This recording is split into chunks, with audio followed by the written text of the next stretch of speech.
Good morning everyone, welcome to my new another blog. তো আজকের ব্লগটা আমি একদম সকাল সকাল দিয়ে শুরু করি। তার রিজন হচ্ছিল আজকে আমি সকালে কিছু রেডি করব আমার ফ্রেন্ডদের জন্য। ওরা বেসিক্যালি আগের দিনে আমাকে টাকা দিয়ে দিছে বাজার করার জন্য টুকিটাকি। তো আমি বাজার করছি আর ওরা আমার হাতে নুডলসটা অনেক বেশি পছন্দ করে।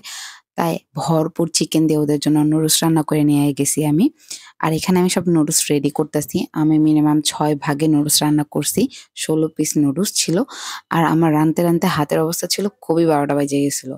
কারণ এমনি ডান হাতে বেশি ধকল নিতে পারি না, কারণ ব্যথা পাই অনেক। ছোটমোটো একটা অ্যাক্সিডেন্ট হয়ে গেছিল আমার সাথে এই ডান হাতের একটা কাহিনী নিয়ে। এটা নেক্সট কোনো ব্লগে বলব। তো আজকে আমি চলে যেয়ে একদম রেডি করে প্যাক-ট্যাক করে আমি একদম রওনা দিয়ে দিছি।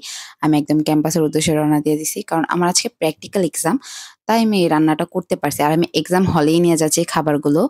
যেহেতু আমাদের ক্লাস শুরু হইতে প্রায় আরো মাঝে ১৫ দিন গ্যাপ পড়বে। সবাই ঘোরাঘুরি করে আসতে, আসতে একটু লেট হয়ে যাবে। আর প্র্যাকটিক্যাল এক্সামে যেহেতু আমাদের অনেক সময় থাকে আর ওই সময়গুলো আমরা বসে থাকি। তো ওই টাইমে এই একটু খাওয়া-দাওয়া করলে দোষ কই বলেন? আর যেহেতু এক্সাম দিতে যাই মানে হলটা পুরো আমাদেরই।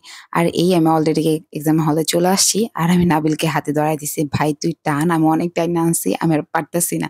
যে আজকে আমি একদম লালপুরি সেজে গেছিলাম ক্যাম্পাসে আর আমাকে অনেক সুন্দর লাগতেছিল। সব্বাই প্রশংসা করছে, বাট একটু মনে, মনে হচ্ছিল প্রশংসা করছে। ওইটা আমি একটু শুনে ফেলছি। আর এখানে আমি অলরেডি ওদের দিয়ে দিছি। মাঝে আমি ০.৫ ঘন্টা ব্রেক নিয়ে বাইরে গেছি। প্র্যাকটিক্যালের প্রিন্টার কোর্সে অনেক কাজ করছি মাঝে। তো ওরা সবাই আস্তে, আস্তে প্রায় ১ ঘন্টা লাগায় দেয়। দেন ওরা আসে খাওয়া-দাওয়া শুরু করে দেয়। আর এখানে ওরা ৭ মিনিটে পুরা নুডলস খালি করে ফেলছে। আমার ১.৫ ঘন্টা কষ্ট, ওরা ৭ মিনিটে শেষ করছে। মজা। হেব্বি ক্লাসে না মিলিয়ন আলী খান আমাকে ক্লাসই এখন অস্থির ক্লাসে আমি তো নানা কেমন ছিল অনেক কেমন ছিল আর তুই কি আর রিভিউ দিব আগে আমি বলতেছি একদম বাজে আমি খাইতেই পারি নাই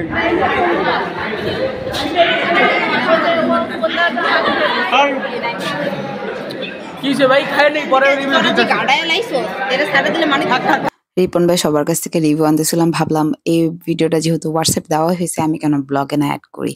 ব্লগে এড করে দিছি। যেহেতু একটা মেমোরিজ থাকুক সবার রিভিউ। তো সবাই অনেক খুশি হয়েছিল। তো আর খাওয়া-দাওয়া শেষে আমাদের প্রায় শেষের দিকে আমাদের এক্সাম হলে আমাদের জন্য স্যার ওয়েট করতেছিল যে আপনাদের স্টুডেন্টদের নিয়ে আসেন। আপনার প্র্যাকটিক্যাল এক্সাম শুরু হয়ে যাবে।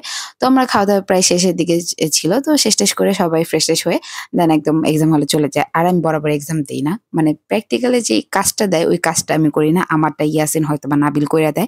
তো এই আমাদের ভাইবা শেষ। ভাইবাও একটু, একটু পারি বা একটু বেশি কম বেশি পারি। যাই হোক ভাইবা এগুলা স্কিপ করি। কারণ এক্সাম হলে এক্সামের কথা নিয়ে যদি আপনাদের বলি তাহলে তো এই লেকচার আজকে সারাদিনও শেষ হবে না। যাই হোক আমাদের এক্সাম দেওয়া শেষ। এখন আমরা বের হয়ে যাবো। আর বেরোতে যেহেতু তাই আমি নিজেকে আরেকটু দেখে নিই। কারণ আর কয়েকটা এক্সামই আছে তারপর আর দিব না। অলরেডি আমার এক্সাম শেষ কিন্তু। এটা আমি অনেক লেটে ব্লগ আপলোড দিতেছি। যাই হোক মাফ করে দিয়েন। কারণ আমি মাঝে অনেক বিজি ছিলাম নিজেকে নিয়ে। কি করছি আমি নিজেও জানি না। যাই হোক কথাবার্তা বলতে, বলতে আমি অলরেডি বাসে চলে আসছি। মানে বাসে উঠে গেছি। এখন আমি সোজা বাসায় চলে যাবো। কারণ আমার আর আজকে কোনো কাজ রাখি নাই। আর আমি আজকে আর কোনো কাজ করব না। অলরেডি নুডলস রান্না করতে, করতে আমি অর্ধেক কাহিল হয়ে গেছি।